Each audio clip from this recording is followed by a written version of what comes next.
What is up YouTube, Scarido here, and welcome to another reaction video. So today we are doing 3 unsettling elevator horror stories animated, and this is by IMR Scary Stories, I think it was? Hang on, I'm already messing this up. Oh, Scary Tales. So IMR Scary Tales, and let's get into it. My name's Robin. I work as a wildlife photographer. My job takes me to various places, and I can hardly be in touch with my family. I grew up in Canada. My parents are still living there. I was very little when they sent me to live with my grandfather. I fell ill suddenly, and my grandpa took me over. Since then, I have never been to my childhood home. My parents often came to visit me. One summer, I decided to visit them. I took a month off from work and decided to spend some time with my parents and explore my birthplace in Canada. I called my mom and told her I'll be staying with them during this trip. My mom's voice lit up in joy. I could tell how excited she was just by her voice.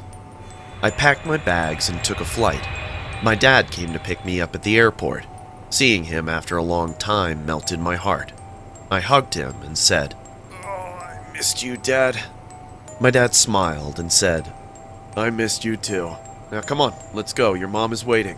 She has all of your favorite dishes cooked." We got inside the car, and the entire way we kept chatting. After 20 minutes of the drive, the car stopped in front of a tall residential building. I got down and looked at it for a while. "God, this building is still the same," I said. I was feeling nostalgic. Even though my childhood memories regarding this place are now in fragments, I was still awestruck. My dad patted my back and said, "Welcome home, son." I grabbed my backpack and entered the ground floor of the building. It was a long corridor. Our apartment is on the 8th floor. I was about to get inside the elevator when my eyes went to the numbering plate. A small, uncleared memory flashed in front of my eyes. I remembered pressing those buttons when I was a child. I loved playing inside the elevators so much.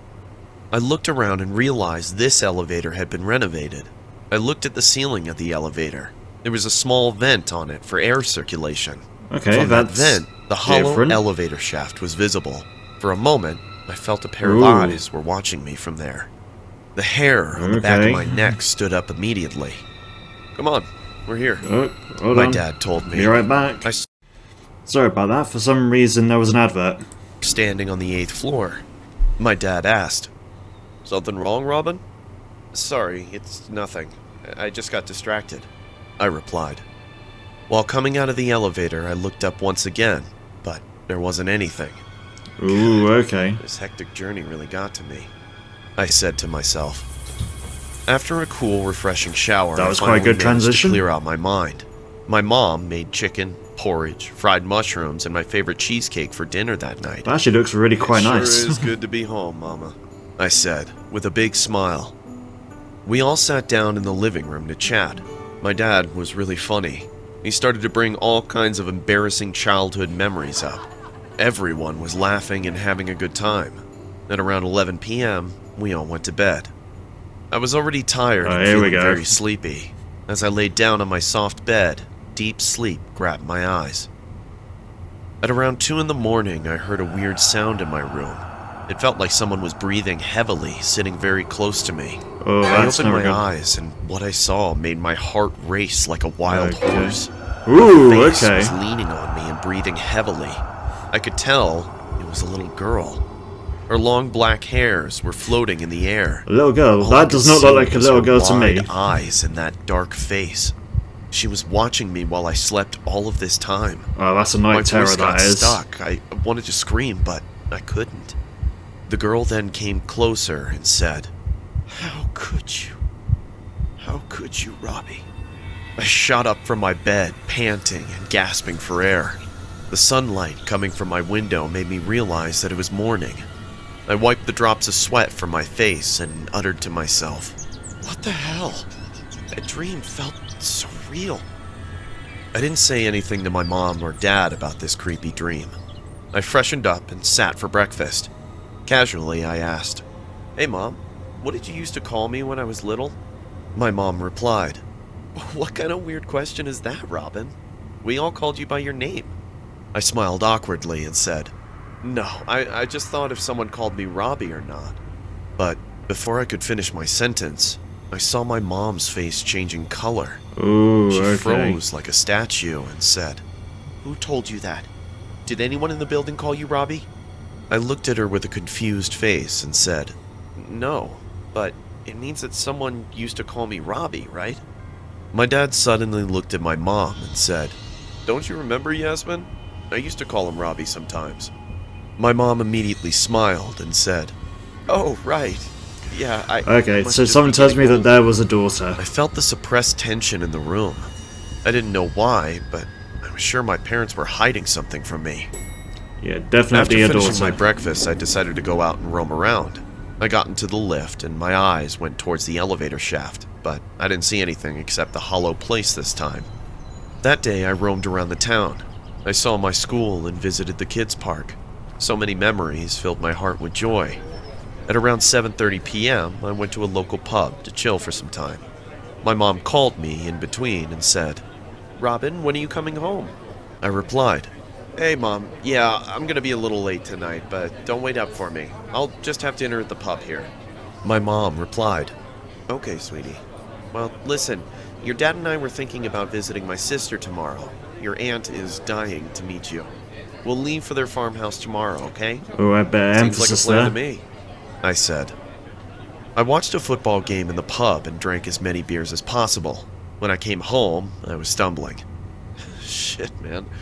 I really am drunk, I thought to myself. All I wanted then was to go to my room and sleep like a dead cat. I got inside the lift and Bit of an pressed odd button analogy 8. there.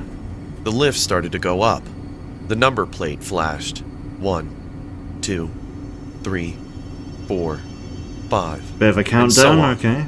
I was feeling suffocated and warm, so I took off my jacket and suddenly noticed the mirror on the lift's wall. Ooh. The same girl from my dream last night was standing right beside me. Oh, The scariest okay. thing was that I looked beside me, but there was no one inside the elevator except me. My Ooh. skin crawled in terror. "Who are you? What do you want from me?" The girl looked at the elevator shaft and then said in the same painful voice, "How could you, Robbie? How could you?" She then opened her black, Ooh. hollow mouth, and a demonic scream numbed my ear. Suddenly, Ooh. a drop of blood fell on my forehead, and as I looked Whoa. up, drops of blood started to pour from the elevator shaft. Ooh, The entire gruesome. elevator was splattered with blood. The elevator started to go up at full speed. It passed my floor, and the numbers flashed. 8, 9, 10, 12, 13. 13th floor. I remembered. Susie. It was Susie. Oh my god. Susie and I were best friends. Oh, best friends, We used to right. run all over the apartment during afternoons. And I thought play it was together. like a One daughter. day, the elevator was out of order. We were playing hide and seek with the other kids in the apartment. Susie and I decided to hide above the elevator. I helped her climb up, and I went to go grab something to stand on so I could get up there as well. We had no idea that the maintenance guy was working in the basement on the elevator. As soon as he fixed it and pressed the button, the elevator went to the top floor at full speed. I remembered Susie's scream when she got crushed under the roof. All this Ooh. time, she was telling me how could I leave her that day. My head started to throb in pain. I couldn't breathe.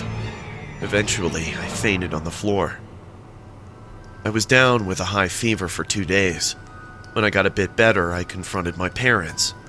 My mom cried a lot and said, "Oh, Robin, we sent you away so that you can keep this out of your vicious memory. Poor Susie." She kept on sobbing. I visited Susie's grave the other day. Her family buried her in our local graveyard and moved to Australia. Tears rolled down my cheeks. I murmured softly, "Susie, I didn't leave you that day. I'm sorry I was late. I hope you rest in peace." Okay. The man in the I'm elevator. a single mother. My boyfriend was a drug addict, Oh, and he died okay. of an overdose a few months back. I can already tell where Daughter this is was going. 2 years old. I had to work 2 jobs to support my family, but going for night shifts while leaving my daughter home alone was impossible for me. So I moved back with my mother. I took a night job as a maintenance staff in an office building. Every evening after office hours, I had to go to each floor and take out the garbage from the washroom and cafeteria. I could work in a hassle-free, quiet ambiance. There was no one to drive me crazy or poke their nose into my work. It was a 10-story building, hence the elevator was an important tool of my work schedule. Quite a big building then. I carried the big dumpster using the elevator. I stopped on each floor and emptied the dustbins on the dumpster. And finally, after getting rid of the daily waste in the basement incinerator, I was free to go home. The entire process took about 3 to 4 hours. Yeah, The quite a night while. job was perfect for me, as it was comparably less work with a good paycheck. The incident that I'm going to tell now happened recently, so excuse me if my words seem clumsy, because I'm still in shock. It was a Friday night. Generally, on Fridays, I have to do a thorough cleaning because the building remains closed on the weekends. The security guard Kevin was a 57-year-old man. He was a nice person. As I reached the entrance, I saw Kevin sitting behind the counter with the same friendly smile. "You ready to enjoy the weekend, Anna?"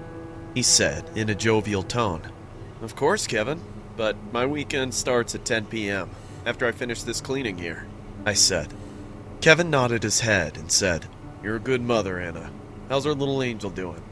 Kevin referred to my daughter as a little angel, which often put a smile on my face. "She's doing well. Okay. Tomorrow I'm going to take her to the fair. She's excited, you know," I replied, while pressing the elevator button. Kevin smiled and said, "That sounds like fun. Well, I'll see you at 10 again." The elevator came down and I got inside with the dumpster, waving him goodbye. I started to arrange my cart.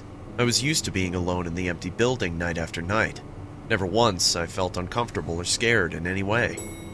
The elevator door opened on the first floor. I came out and started to walk towards the washroom with my cart. I opened the washroom door and vacated the waste onto my bin. Time went on as I reached one floor after the other and collected the trash. When I finished with the fourth floor and pressed the elevator button to move on to the next one, something really weird happened. As soon as the lift door opened, a disgusting smell of burnt tobacco filled my nostrils. It felt like someone smoked in the elevator. Ooh, I became okay. surprised because there was no one in the entire building except myself and Kevin. And also, if someone had to use the elevator, they must get up from the ground floor, which will result in the sound of the elevator moving downstairs. I heard no such sounds. With my one button press, the elevator door opened in a wink. This clarifies that the elevator was standing on the fourth floor the entire time. Ooh. The hair on the back of my neck stuck up. Okay, I getting looked interesting. around, and a feeling of fear grabbed me instantly. I said in a loud voice, "Is anybody in here? Hello? Is someone here?" I never realized before how silence could be absolutely terrifying. And I deafening. stood there staring at the entire floor. There was no sound. I then thought it might be a trick that my mind was playing on me. I got inside the elevator and pressed floor number 5. While the elevator was going upstairs, I couldn't help but think about what just happened a few moments back. The elevator opened on the 5th floor, and I got busy again. I increased my speed because I don't know why, but I had this feeling of anxiety and just wanted to get off work as soon as possible. After 2 hours of hard labor, I managed to finish all the floors, and it was time to get down and leave for home. I switched off the washroom light on the 10th floor and started to walk towards the elevator. Suddenly, I felt like I was being followed. I turned around really quick okay. and saw the long, empty corridor lying behind. "Damn it! What the hell is wrong with your mind today, Anna?" I said to myself. I then turned back and started to Getting walk good. faster. The Getting moment I really reached the interesting. elevator and went to close the door, I heard a voice. Please help me. I can't take this pain anymore." It was a man's voice. I could tell he was in terrible pain. I said, "Who are you? Is everything all right?" The man replied, "Help me. I can't walk. My leg, it hurts." I became confused about what to do. I came out and followed his voice. "Where are you?" The man replied, "Right at this corner. Please, help me." I realized the voice was coming to form at the end of the corridor. I walked thinking that there was someone who needed my help. I was almost that's what halfway you would when think my cell you'd do. phone rang. It was Kevin. I took the call and said, "Kevin, I think there's someone stuck here. Can you—" But before I could finish, I heard Kevin saying, "Anna, listen to me carefully. You must come down. Leave everything and just hop back onto the elevator. The cops are going to be here soon." "Why? What's wrong?" I said in a confused voice. "I just saw some creep walking on the 10th floor corridor with a bloody knife. I've called 911 and they think it's the same serial killer that escaped from the prison today." Ooh, okay. My heart dropped into my stomach. I almost screamed, saying, "What?" Just then, my eyes went to the end of the corridor. Ooh. I saw a tall, bony guy standing there and watching me. His stare made my entrails scream in horror. I have never seen such a demonic face. His eyes were like a vulture, and I realized he was trying to lure me into his trap a few moments back. The man said, "Hello there. I'm glad we finally met." I screamed at the top of my lungs and ran towards the elevator. The man was chasing me like a hungry wolf, but before he could catch me, I bolted inside the elevator. I started pressing the button to close the elevator door. The man was running towards me. I knew if he caught me, the cops will find nothing but my dead body. I pressed the button repeatedly. All I wanted was the elevator door to close. The man was just a few inches away from the door when it began to close. The man stopped and said with a terrifying grin, "I'll see you downstairs." And then I saw him rush towards the emergency stairs. Now, the horror went to a horrifying level. The elevator started to go down. I was paranoid like hell because now the man would be waiting for me in front of the elevator door. In those few seconds, I could see my entire life flashing right in front of my eyes.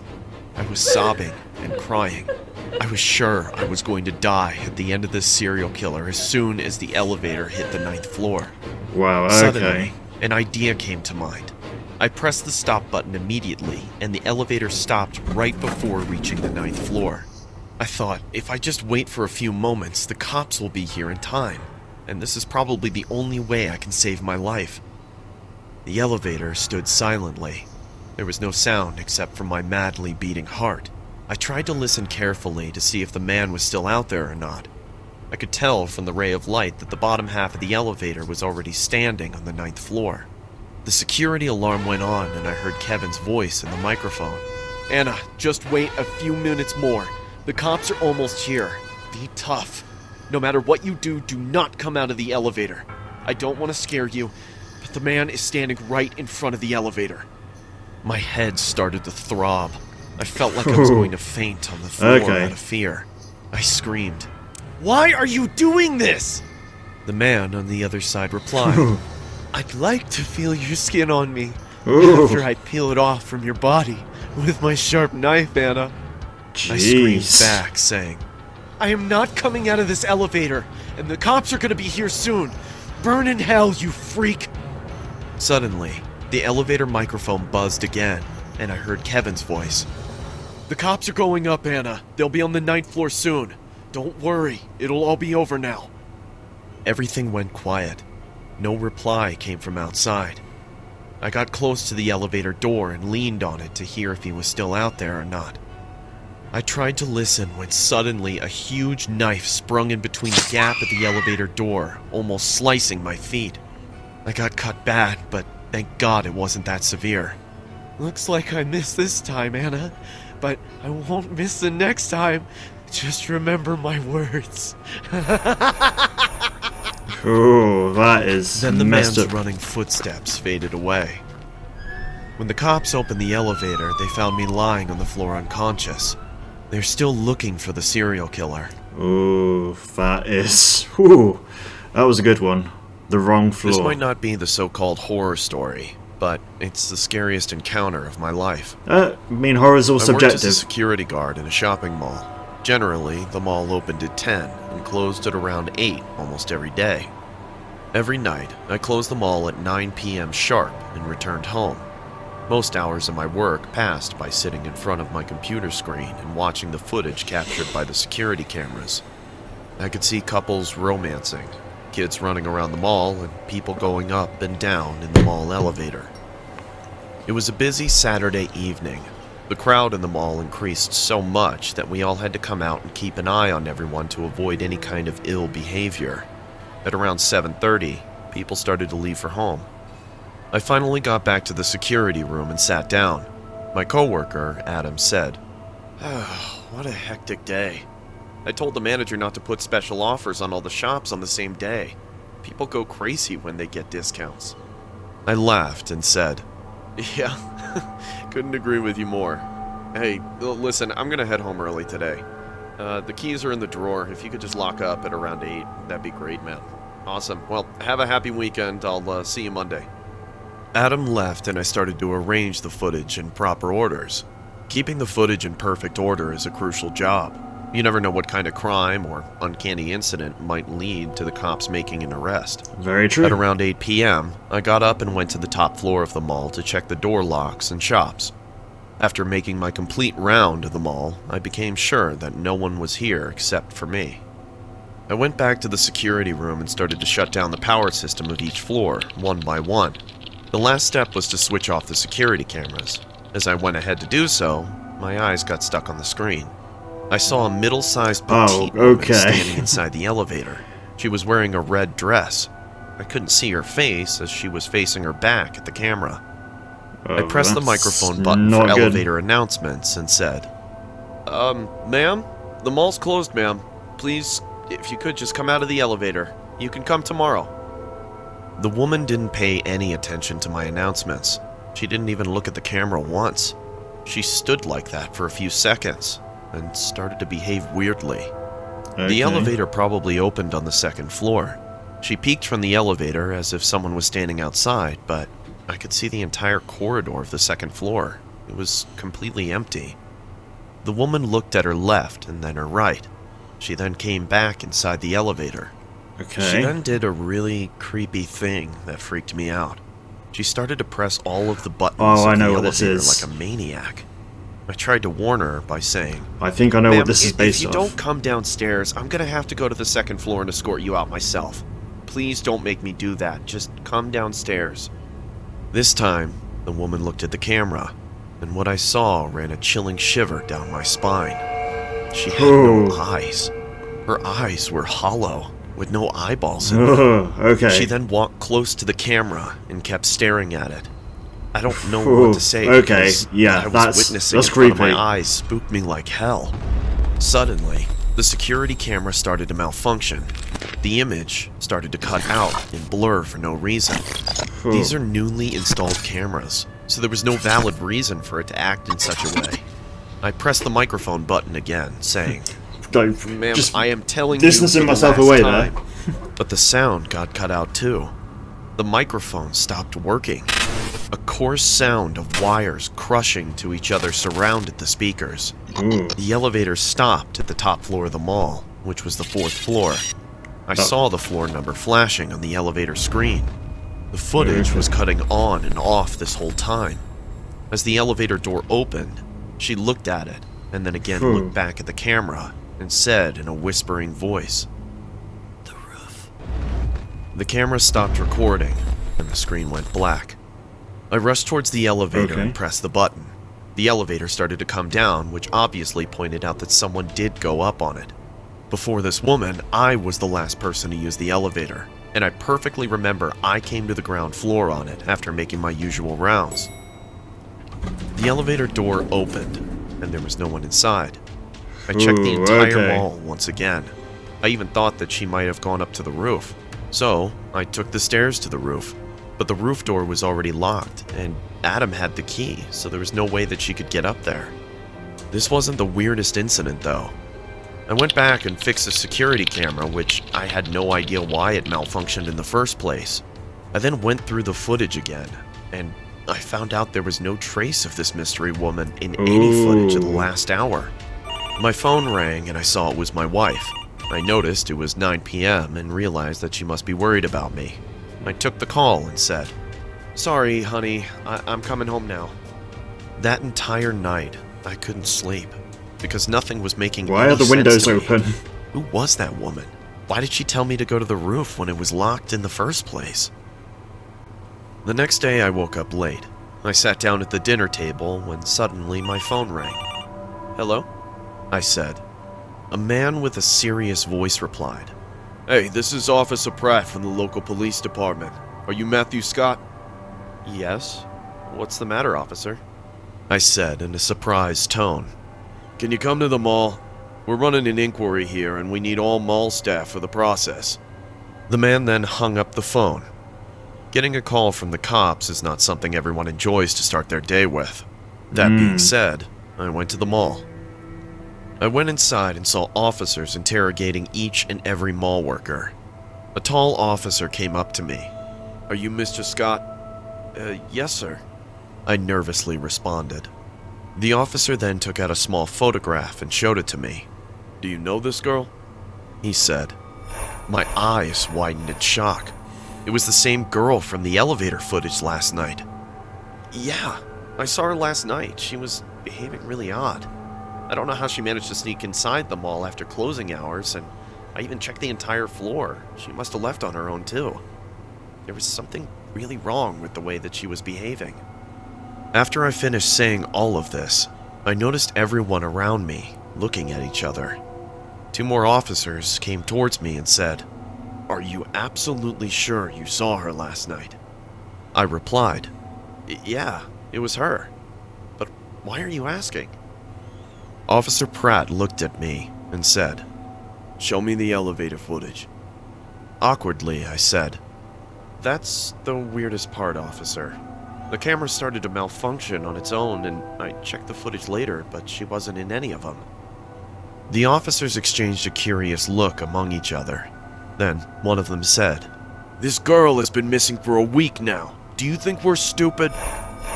Drops of sweat started to appear on my forehead. What the hell is going on here? Officer Pratt then said, "Look, we have this information that the girl was last seen in the mall 1 week earlier. Show me the footage from last week." I knew that I was becoming a suspect for revealing the incidents that I encountered last night. Without any more delay, I took them to the security room and gave them all the footage they asked for. Within 3 hours, the cops spotted her coming into the mall, getting into the elevator, and going to the 4th floor. The time showed 8 p.m. I was surprised to see her coming to the mall after the closing hours. Suddenly, I remembered Adam was in charge of that night. I told the cops how the girl told me to go to the roof last night, which I couldn't as Adam keeps the roof key.